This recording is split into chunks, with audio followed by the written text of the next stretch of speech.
Welcome to Arirang TV's special coverage of COVID-19. I'm Min Sun-hee.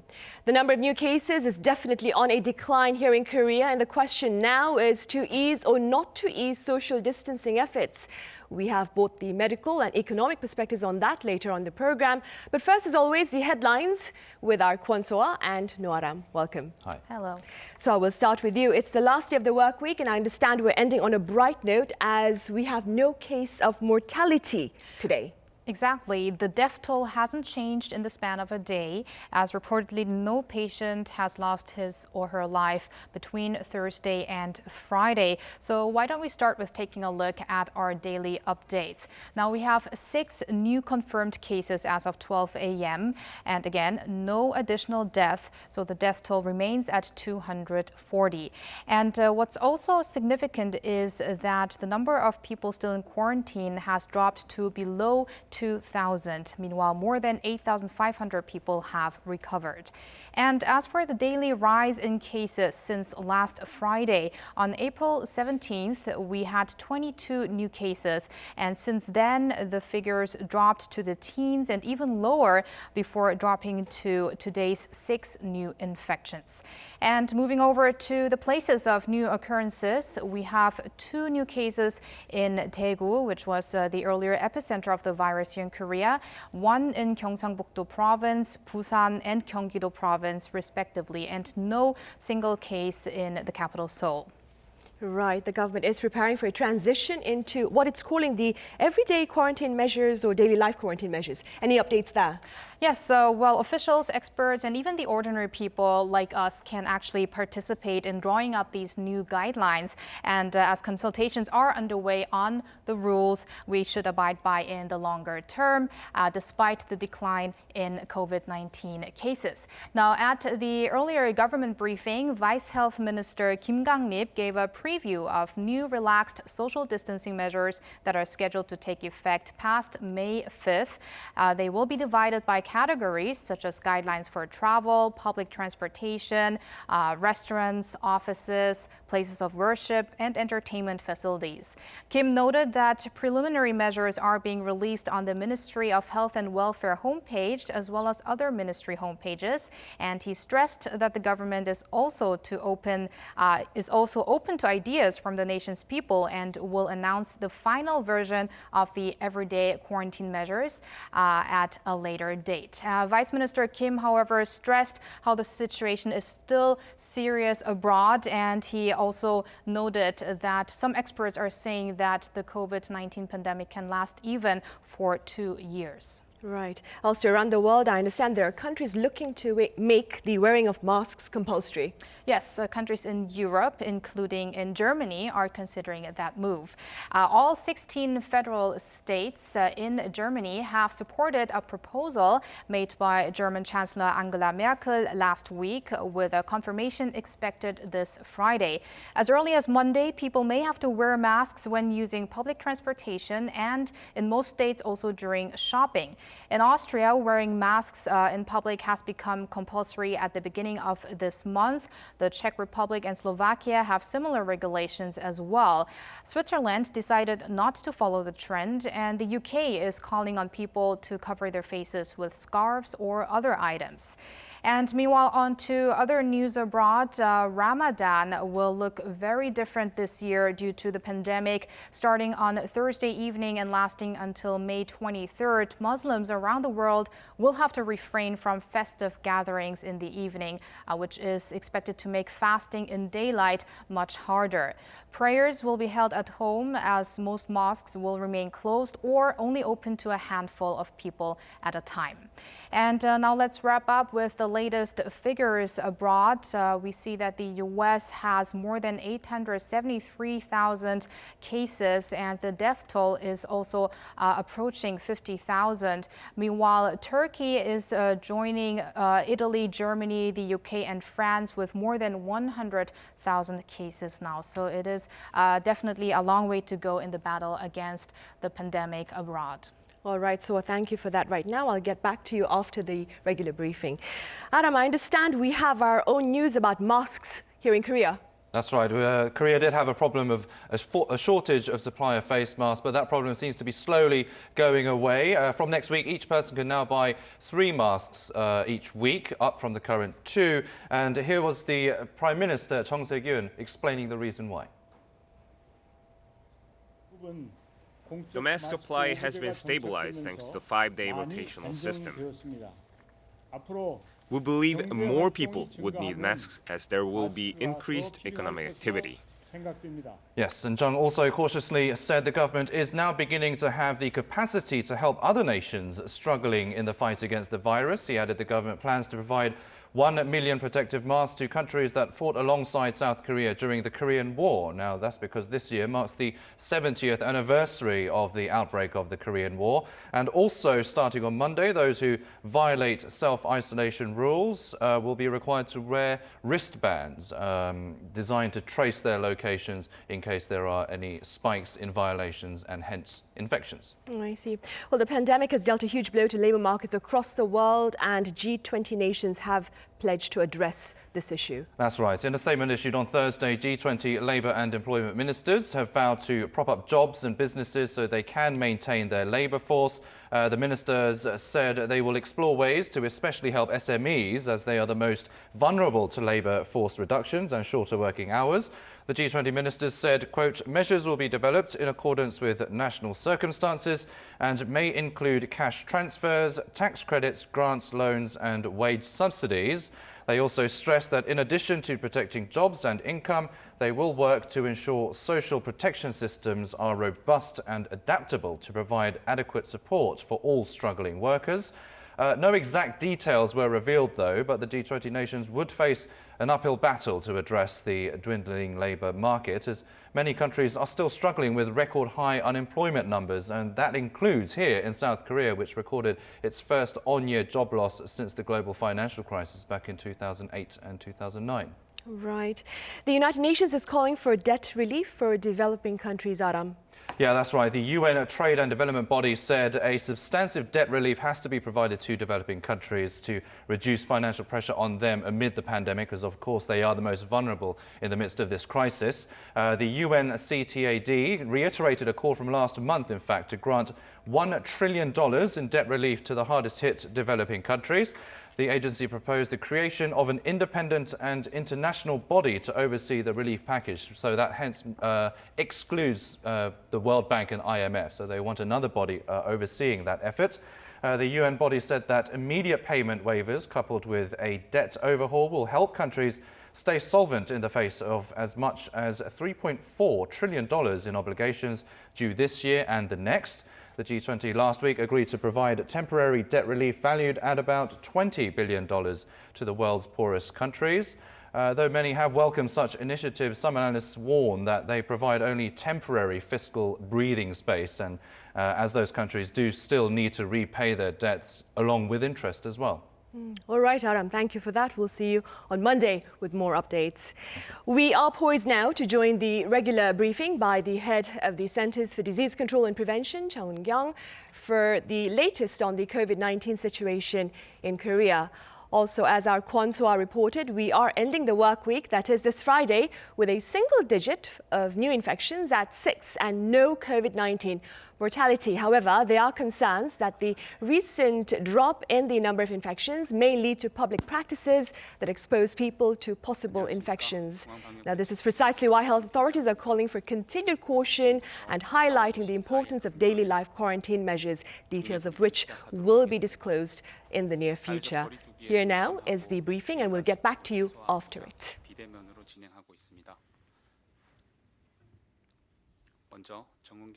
First, here is the Director Chung Eun-kyung with the briefing. Let us now begin our regular briefing on the coronavirus outbreak here in South Korea. As of April 24th, today, we have a total number of confirmed cases that stands at 10,708. This includes 1,023 imported cases from overseas. Of them, 79.4% or 8,501 have been discharged following full recovery. Yesterday, we had 6 more confirmed cases and 90 more people have been released following full recovery. However, we still have 1,967 people in quarantine under treatment. Yesterday, fortunately, we had no additional mortality. However, the death toll currently stands at 240. Yesterday, we had 6 new cases, out of which 2 were imported cases, and the rest of the 4 were confirmed here in the country. And among them, 2 were in Daegu and 1 in Gyeonggi and 1 in Gyeongbuk province. Looking at the infection routes for the past 2 weeks, we had imported cases or those related to imported cases accounting for about 62% of the total cases, and we see that they count for the majority of the cases. And there were also cluster infections, 17.4%, and currently we are doing investigation for 10 cases, about 3.8%. Yesterday, we had 2 new imported cases, and they were from Americas and Uruguay. And looking at the cluster infections, yesterday in Pohang in Gyeongbuk province, we also had a Marine Corps training, and this person was also tested positive. And we are doing the contact tracing as well as the epidemiological investigation. And starting from the 30th of March, we are currently doing the cases for the Gyeonggi-do Province St. Mary's Hospital. And starting from the 30th of March to the 20th of April, we have been conducting screening testings, and 57 have been tested positive, and a total of 72 confirmed patients have been witnessed here at the hospital.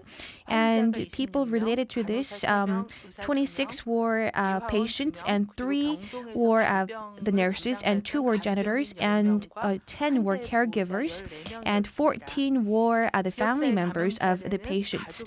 And we had 6 family transmissions, and also 10 people who was related to the spas, and also another 2 related to the Asan hospital.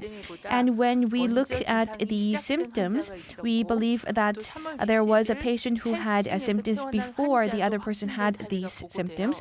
And we also have a confirmed case at the 8th floor of the building, meaning that there was an infection route within the hospital ward. However, we have not yet identified the clear route. And aside from the 8th floor, we had witnessed patients on other floors as well. And considering the movement of these people among these floors, we believe that there were some infections.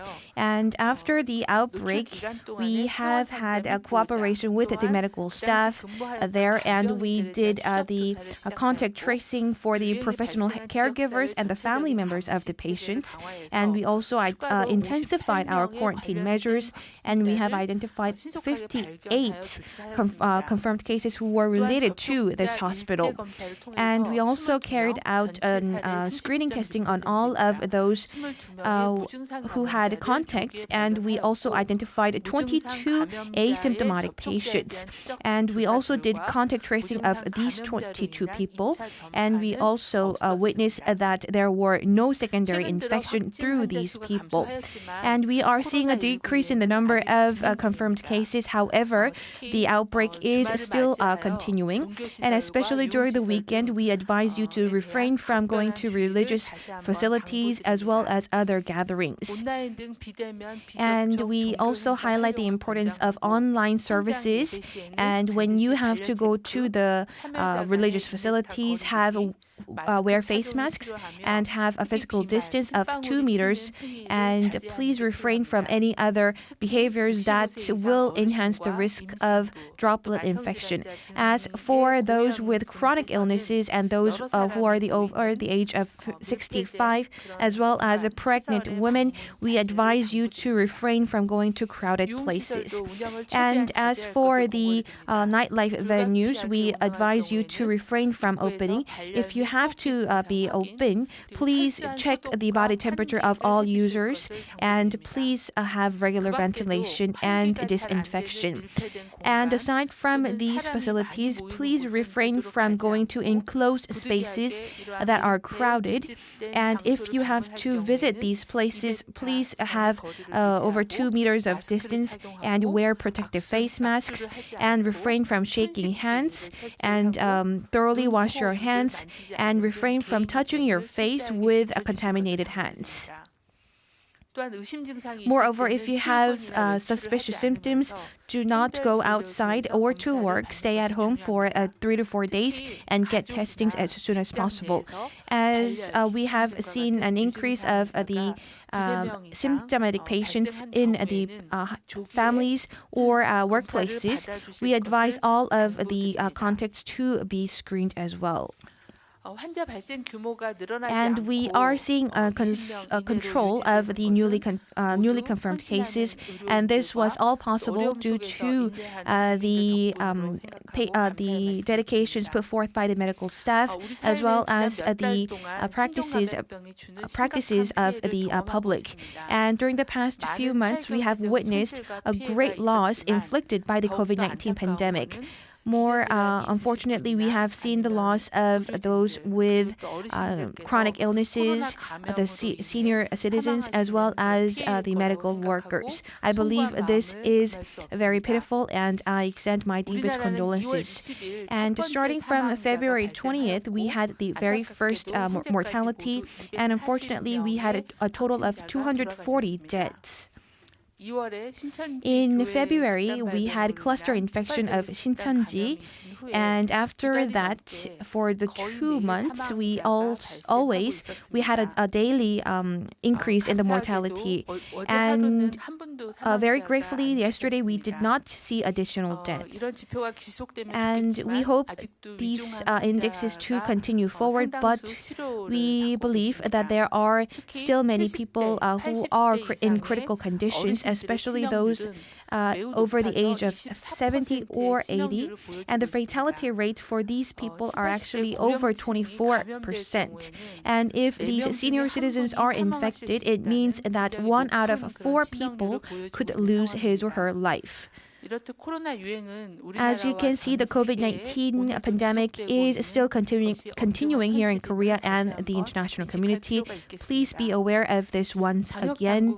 And the quarantine authorities would like to address the importance of protecting these people who are high-risk categories. And still today, we are being reported of cluster of sporadic infections.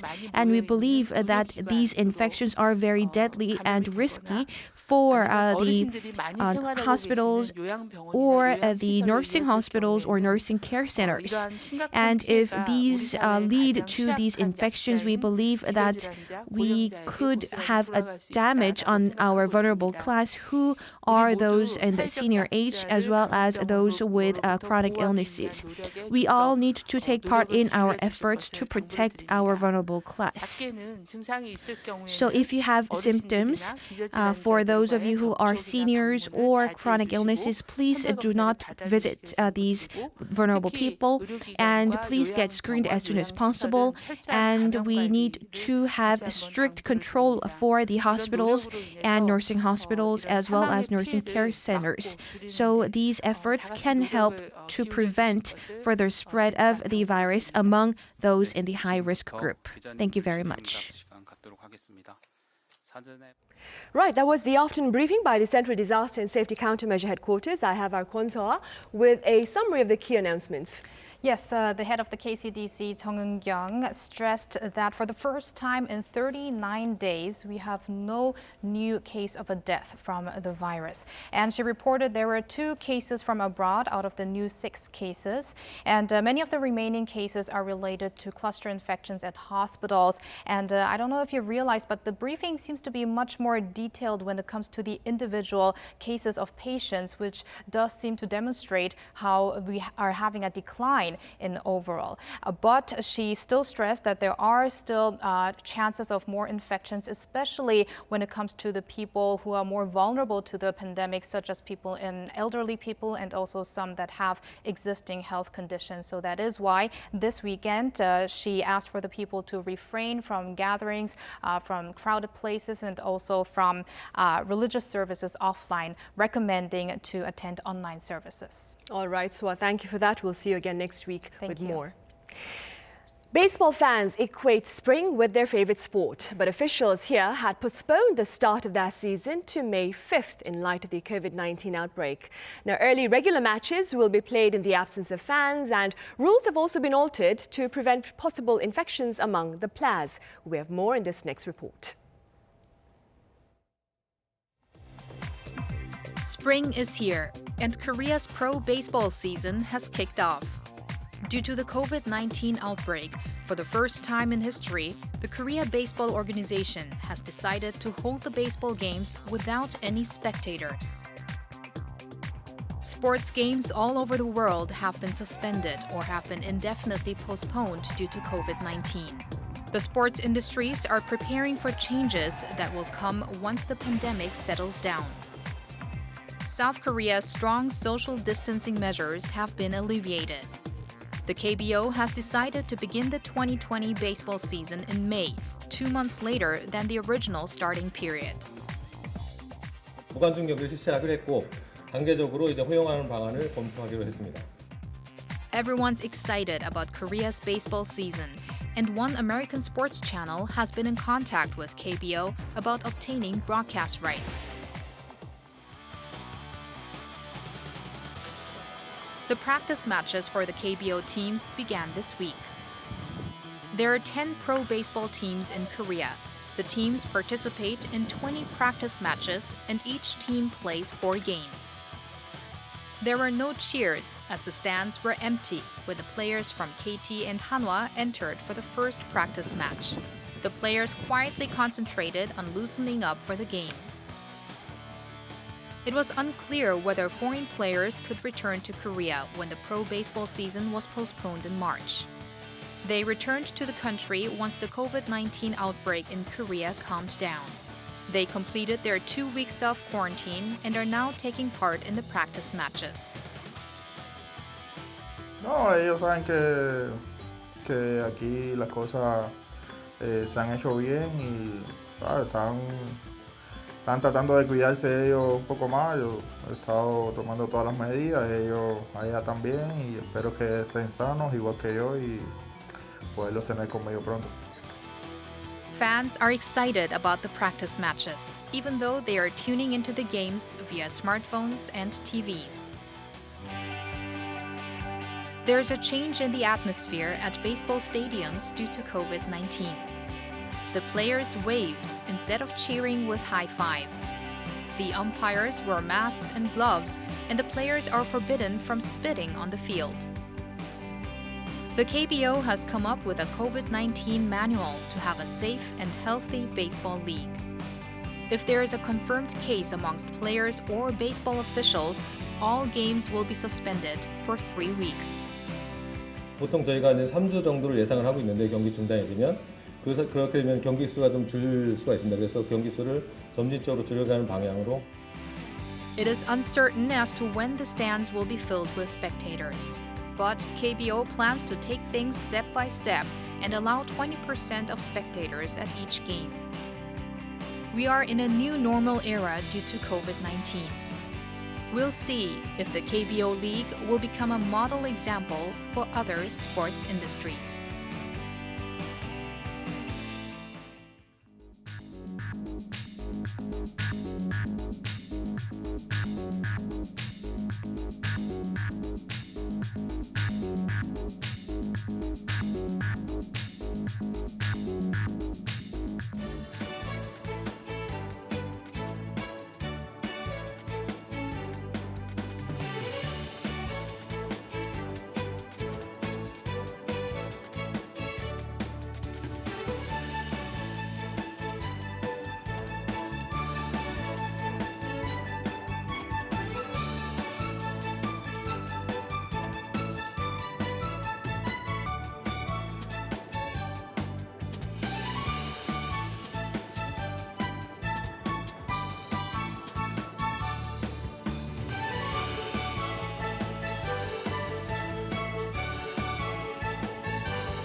The South Korean government extended the social distancing campaign until May 5th.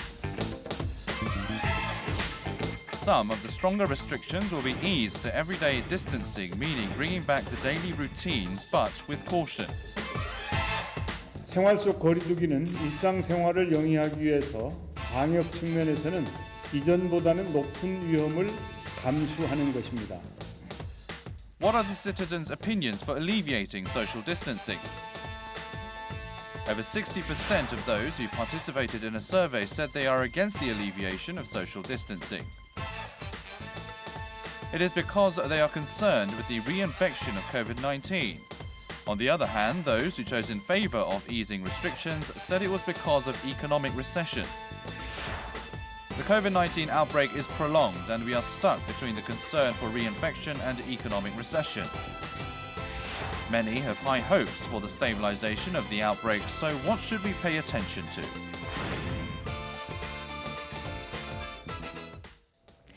Now, while the government has extended its social distancing campaign to the 5th of May, the campaign has been eased to reflect the drop in cases and to allow people to feel a sense of normality, albeit within the boundaries of continued caution against contagion. Some support this move, while others remain concerned over the possibility of a second wave of infection. For more on this, I have Professor Chung Ki-seok from Hallym University Sacred Heart Hospital. Welcome, Professor Chung. Good afternoon. And I have Professor Kim Se-wan of the Economics Department from Ewha Women's University. Hello, Professor Kim. Good afternoon. Professor Chung, we'll start with you. We are noting less than 10 cases, new cases of the infection per day. The first we noticed on Sunday, then yesterday and today. Do you believe an ease in social distancing is the right time right now? Yeah, it will be needed, but these days we are having a single-digit occurrence every day. It's a good news. But if you look at the first episode, which started 20th January, until the 31st patient, we had 30 days over, and every day we had only 1 or 2 cases until the 31st patient was found. And that patient was the signal of a big epidemic in Daegu area. So single digit is a good news, but if you look back, only 30 patients for 1 month from the beginning, we are not very safe. So I don't think the alleviation of social distancing is safe so far, and we need more meticulous measure before considering social distancing alleviation. Professor Kim, as an economist, do you agree with Professor Chung's opinion, or do you think that we should ease the social distancing campaign to allow for some fresh breath of air into small businesses?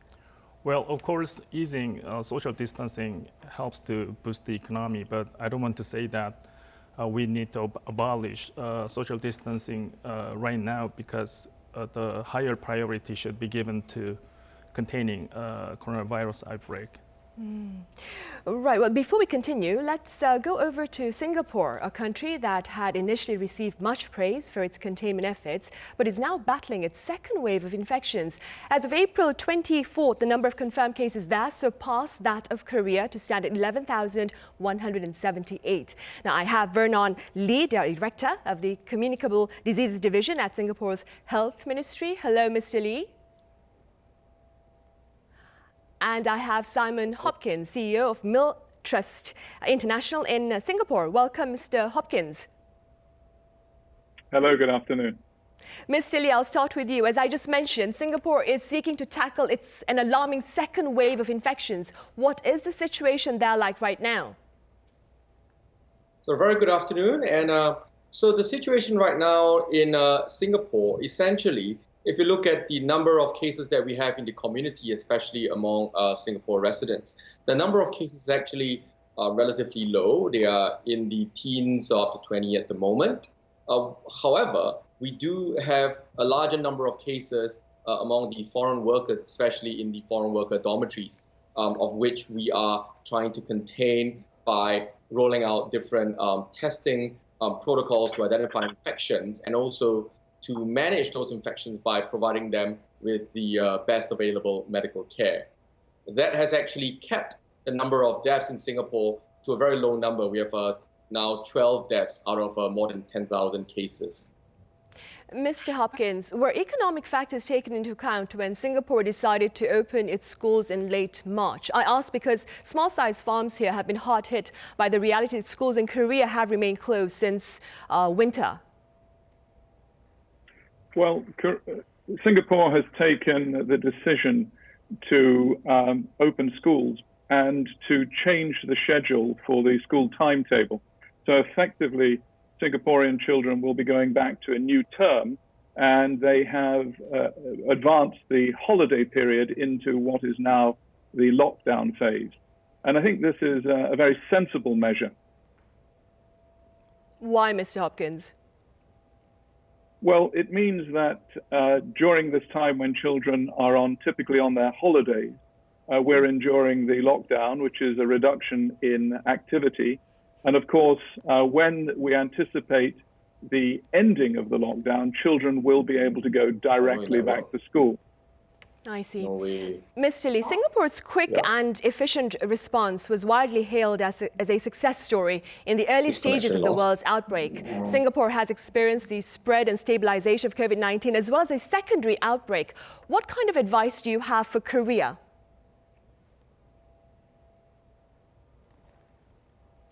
I think we're having a problem with the connection with Mr. Lee. Oh, Mr. Lee, can you hear me now? Yes, I can. Did you hear my question? No, sorry, if you could repeat I will that give you again. my question again. So Singapore's story of its quick and early response to COVID-19 in the early stages of the outbreak were praised across the world. It's experienced a spread and stabilization of COVID-19 as well as a secondary outbreak. What advice would you give to Korea?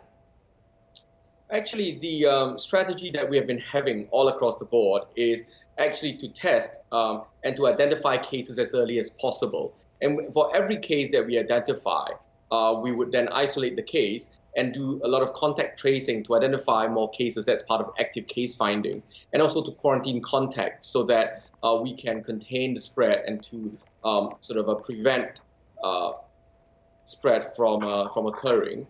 All of the measures that we have rolled out, in fact, are precautionary and also in proportion to the risk that we see, because we don't want to do too much or too little. But what we want to do is to stay ahead, 1 or 2 steps ahead of the spread of the virus and to be able to contain it.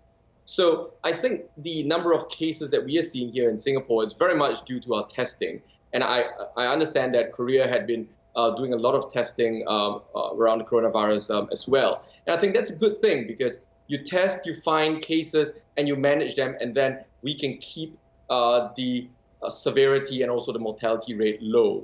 And that is, I think, a very good strategy to have if resources permit. Mr. Hopkins, from an economic perspective, would you support the easing or strengthening of social distancing here in Korea? I think that Korea has been something of a model for the global economy. The relaxation of social distancing, the fact that restaurants are open and life is moving back to normal is a very good thing. I think that we are really past the phase, as Dr. Lee was pointing out. This is a function of testing. We are seeing many, many more people. The more tests you do, the more people you will identify in any country in the world who are infected. But infection does not mean death. And we really need to move away rapidly from the climate of fear and panic, because for the majority of people, this is not a disease that will end in even a serious illness and certainly not death. This is a disease that impacts the elderly and impacts the vulnerable, and those are the people that we need to protect. So I applaud the measures in Korea. And I think that we'll see many other countries following your example. We hope so too. All right, Mr. Hopkins and Mr. Lee, thank you very much for making the time to join us live from Singapore.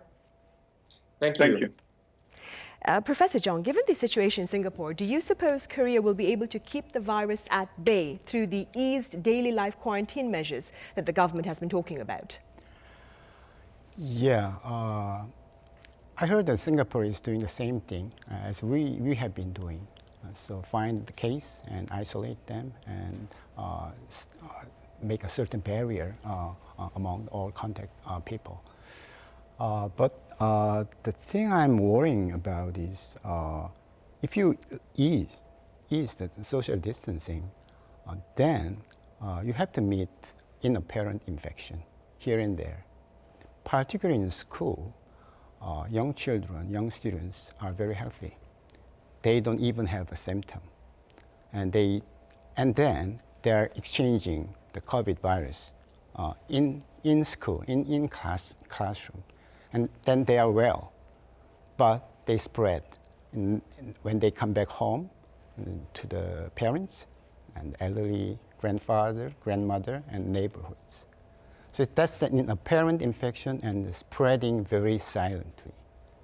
That will lead to a second outbreak, maybe here in Korea. So all I'm worrying is about the opening school will lead to a second outbreak.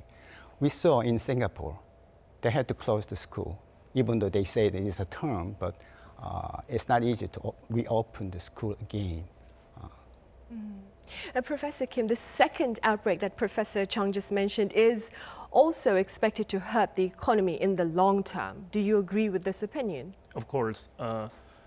Actually, IMF forecast this year's global economic growth will be negative 3.3%, which is one of the lowest in 2 decades.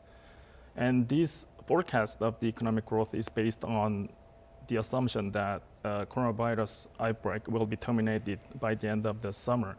So if we are going to another pandemic of coronavirus, the economic situation, global economic situation will go down to unprecedented situation. Professor Chung, given the absence of a vaccine or a cure for COVID-19, government officials here have been talking about the importance of people learning to live with the virus for a while. What are some of the long-term preventative measures that we could take to protect ourselves?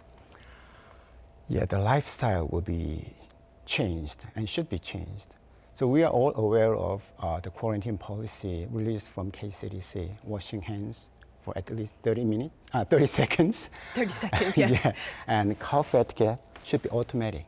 When you cough, you should always behave like this, or use a handkerchief or tissues. And the social distancing, it's not easy to apart from each other, 2 meters, 6 feet.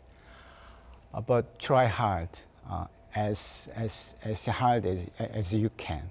And then the quarantine should be a part of life from now on, because we don't expect any new drug for COVID-19 virus until maybe in a year time. The vaccine should be coming a bit earlier, maybe at earliest time, maybe next February. It's again a 1 year apart. And until then, we have to protect ourselves and follow all the policies released from our government. But the good thing is that the Korean people are very compliant to all the policies so far. So if you like to ease the social distancing, you have to need agreement with all the people here in Korea. Professor Kim, what about on the economic front? What measures perhaps could serve as a safety net for the fallout from COVID-19, do you think? Including Korea, actually, all advanced economies and their governments are providing emergency packages against COVID-19 outbreak. Actually, on Wednesday's emergency economic meeting presided by President Moon, Korean government decided to provide additional 85 trillion won packages. So that means, including previous 4 times meetings, special packages for saving economy, the total amount of emergency packages will be 235 trillion won, which is about 50% of the regular budget. But the problem with that is we can't go over and over with these special packages because it is paid by government debt, which is basically our children's debt in the future. What do you personally think, Professor Kim, about efforts by the government to offer each citizen funds to help them through their daily lives? Well, it is kind of necessary to provide that kind of liquidity or funds to stabilize the unemployed and the weak people's, socially and economically weak people's livings, because without that rapid payment by government, they could be in unemployed situation and desperate situation for a longer time.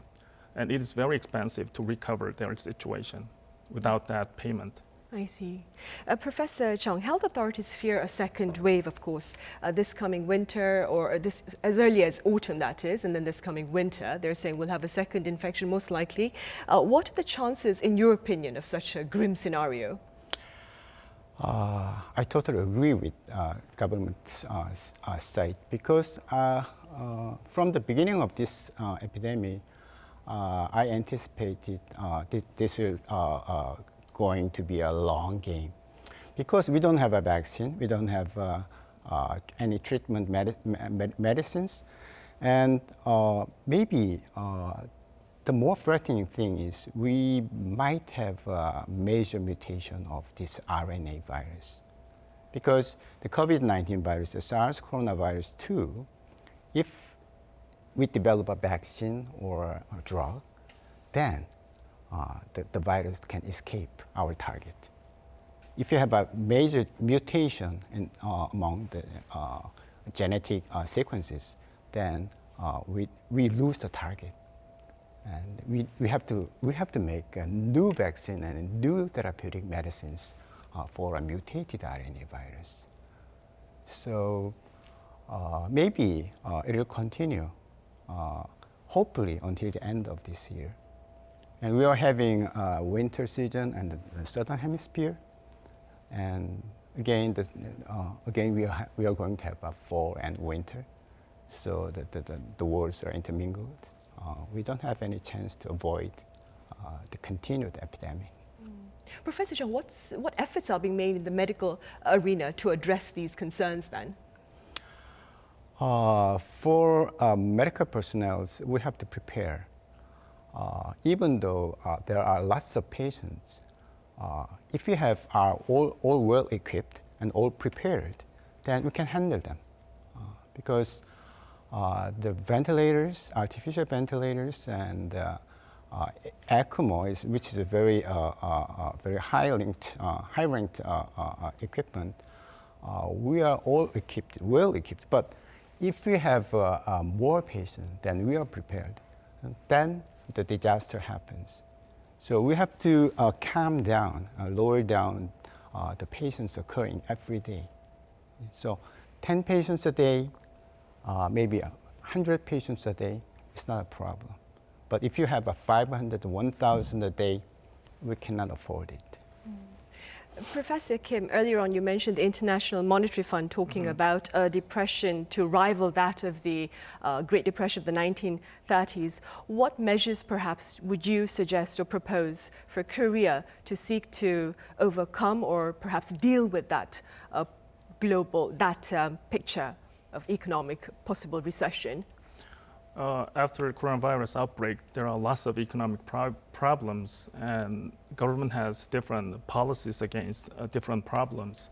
But I think the first priority should be given job security of the people, because once they are laid off by corporations, they will be staying under unemployed situation for at least 1 year under these difficult economic situations. That's what we exactly experienced in 2008's global financial crisis in Korea.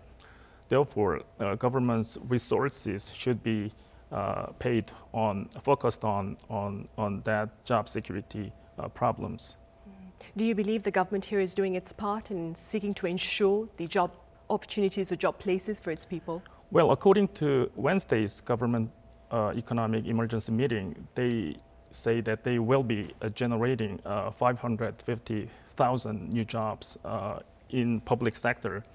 I don't know whether that is a possible scenario or not, but through implementing something new deals of the government policies, they will be generating jobs in high-tech and environmental fields. I see. All right, Professor Kim and Professor Chung, thank you very much for being with us today. Thank you very much. Thank you for having me. Now, on that note, we end the program for this week. Have a safe weekend and be sure to join us again at the same hour on Monday. In the meantime, do send your thoughts and inquiries through our social media accounts or our homepage, arirang.com. Thank you for watching.